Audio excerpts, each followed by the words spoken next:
Hello friends, welcome to Bhoomika's Kitchen. ನಾನು ಭೂಮಿಕಾ ಸುದರ್ಶನ್. ಎಲ್ಲರೂ ಹೇಗಿದ್ದೀರಾ? ಎಲ್ಲರೂ ಚೆನ್ನಾಗಿದ್ದೀರಾ ಅಂತ ಅಂದ್ಕೊಂಡು ಈ ದಿನನ ನಾನು ಪ್ರಾರಂಭ ಮಾಡ್ತಾ ಇದ್ದೀನಿ. ಈ ದಿನ ಪ್ರಾರಂಭ ಮಾಡೋದಕ್ಕಿಂತ ಮುಂಚೆ ನಿಮ್ಮ ಹತ್ರ ಎಲ್ಲರ ಹತ್ರನೂ ಒಂದು ವಿಷಯನ ಕೇಳಬೇಕು ಅಂದ್ಕೊಂಡಿದ್ದೀನಿ. ಏನಪ್ಪ ಅಂದರೆ, ನಾನು ಮಾಡ್ತಾ ಇರೋ ಒಂದು ವಿಡಿಯೋ ತುಂಬ ದೊಡ್ಡದಾಗಿದೆಯಾ, ತುಂಬ ಬೋರ್ ಅನಿಸುತ್ತಾ ಅಂತಲೇ ಕಮೆಂಟ್ ಬಾಕ್ಸಲ್ಲಿ ತಿಳಿಸ್ಬೇಕು. ಯಾಕೆಂದರೆ ಸುದರ್ಶನ್ ಹೇಳ್ತಾ ಇದ್ರು, ತುಂಬ ದೊಡ್ಡ ದೊಡ್ಡ ವಿಡಿಯೋಗಳು ಮಾಡ್ತಾ ಇದೆಯಾ, 8 ನಿಮಿಷ 10 ನಿಮಿಷ ಇದ್ರ ಮೇಲೆ ಒಂಥರ ಬೋರ್ ಅನ್ನಿಸ್ಬೋದು ಎಲ್ಲರಿಗೂ ಅಂತ ಇದ್ರು.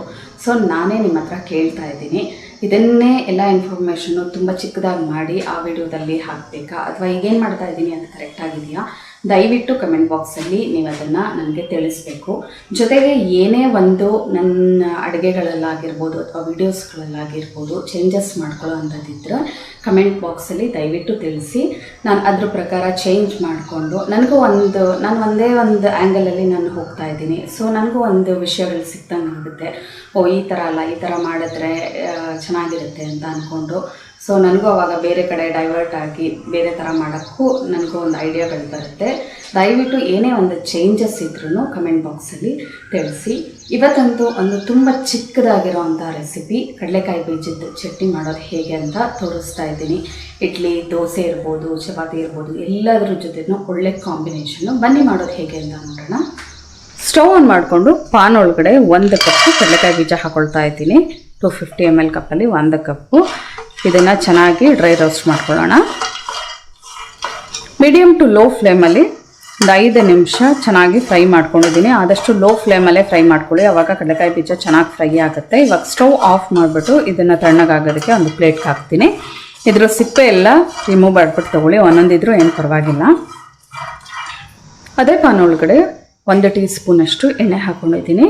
ಲೋ ಫ್ಲೇಮಲ್ಲೇ 1 ಟೀ ಸ್ಪೂನ್ ಜೀರಿಗೆ, ಜೊತೆಯಲ್ಲೇ 1 ಟೇಬಲ್ ಸ್ಪೂನ್ ಕಡಲೆಬೇಳೆ, 1 ಟೇಬಲ್ ಸ್ಪೂನ್ ಉದ್ದಿನಬೇಳೆ. ಕಡಲೆಬೇಳೆ ಜಾಗದಲ್ಲಿ ನೀವು ಬೇಕಾದರೆ ಹುರ್ಗಡ್ಲೆ ಬೇಕಾದರೂ ಉಪಯೋಗಿಸ್ಕೋಬೋದು. ಇದನ್ನು 1 ನಿಮಿಷ ಫ್ರೈ ಮಾಡ್ಕೊಳ್ತೀನಿ. ಲೋ ಫ್ಲೇಮಲ್ಲಿ ಚೆನ್ನಾಗಿ ಫ್ರೈ ಆಗಲಿ.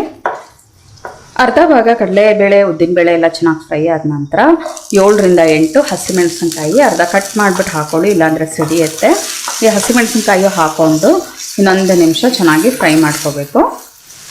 ಎಲ್ಲ ಚೆನ್ನಾಗಿ ಫ್ರೈ ಆಗಿದೆ, ಹಸಿಮೆಣಸಿನ್ಕಾಯಿಗೆ ಅಂತ ಇದೆ. ಇವಾಗ ಸ್ಟವ್ ಆಫ್ ಮಾಡ್ತೀನಿ. ಇದನ್ನ ಇದರಲ್ಲೇ ತಣ್ಣಗಾಗೋದಕ್ಕೆ ಬಿಟ್ಬಿಡ್ತೀನಿ, ಚೆನ್ನಾಗಿ ರೋಸ್ಟ್ ಆಗುತ್ತೆ.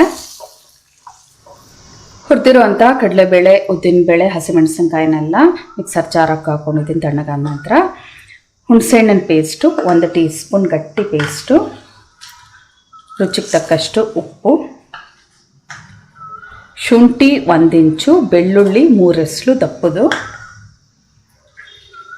ಹುರಿದಿಟ್ಕೊಂಡಿದ್ವಲ್ಲ ಕಡಲೆಕಾಯಿ ಬೀಜ ಅದನ್ನು ಸಿಪ್ಪೆ ತೆಗೆದುಬಿಟ್ಟು ಸ್ವಲ್ಪ ಹಾಕ್ಕೊಳ್ತೀನಿ. ಸ್ವಲ್ಪ ಸಿಪ್ಪೆ ಇದ್ದರೂ ಏನು ಪರವಾಗಿಲ್ಲ.